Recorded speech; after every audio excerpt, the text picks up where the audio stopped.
Okay, everybody, so it's time to finally post a video talking about the D250 or 350 Ram that is now sitting on top of a Ford 6.0 chassis, powertrain, and everything.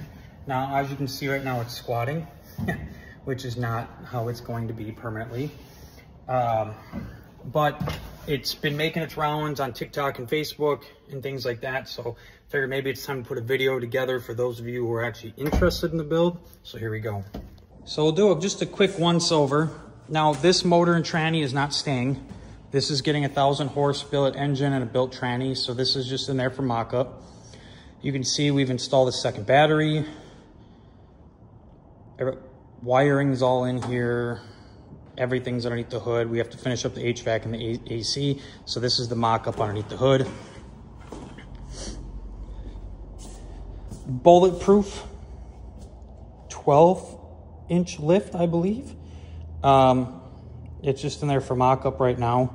You can see we're missing the secondary shock, but we have the 4-link on, the sway bar on, the upper brackets on, the lower brackets. You can see we got them set up where they're going to the frame.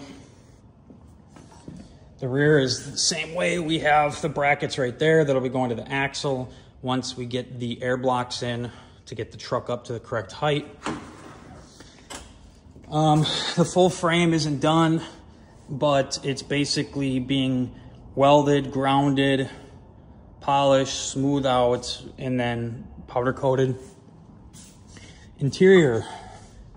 No idea what the interior guys are going to be doing with it, but custom interior is going to happen.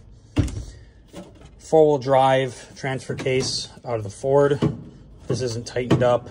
This isn't permanent, but that's the idea right now. As you can see, the Dodge Ram steering wheel and dash are still in the truck, and they are going to be in the truck, and they're going to be completely used. And right now, the Ford and the Dodge harnesses are wired together into one big harness, eliminating everything that we don't need. But, for example, we just started hooking up power today. You can see the LED headlight. It thinks the brights are on. It obviously telling you there's no blinker bulbs. Brights, regular, brights, regular. Turn lights back off. Key works. You can see it gives you the seatbelt alarm. It gives you the battery power there. And then over here, we have the Cummins, I guess, info panel. And you can see when you go to start, it gives you the weight to start, and then the water and fuel error right now. Stereo, and this stuff isn't set up properly yet. But this is the gist of where it's at now. Like I said, it's 4-wheel drive. It's got everything that you could use. I mean, God only knows how expensive this lift is. This lift's somewhere north of $10,000. And it still needs to be cleaned up, powder coated or chromed or whatever this person's doing on it. The body's going in and is going to spend a couple months in paint and basically making sure that every gap is perfect. Obviously make sure all these gaps are perfect. The guy's going to be doing an amazing job on the paint. Everything underneath the hood's going to go, every hole, everything's going to be smooth, polished, and finished like it's supposed to be. The bottom of the hood here is going to have a piece of polished stainless into a mirror, basically. We got custom bumpers that we got to fit up for it. These look like amp research steps for it. And this is the box with the bumpers, and let's see what the name is on it.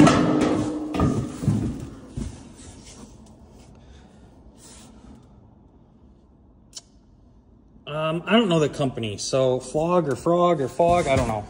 But custom bumpers that we'll be doing front and back.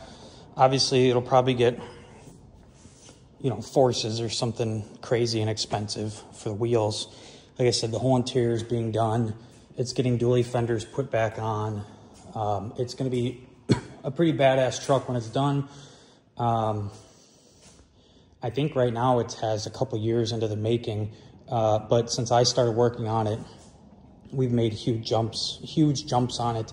I have 2 weeks into the wiring harness alone, making everything properly turn on and whatnot. And so now what we're doing is we're going through and we're checking all the systems to basically get to the point where we can hear the starter crank over. Once we hear the starter crank over, then it's balls to the wall to get this thing finished.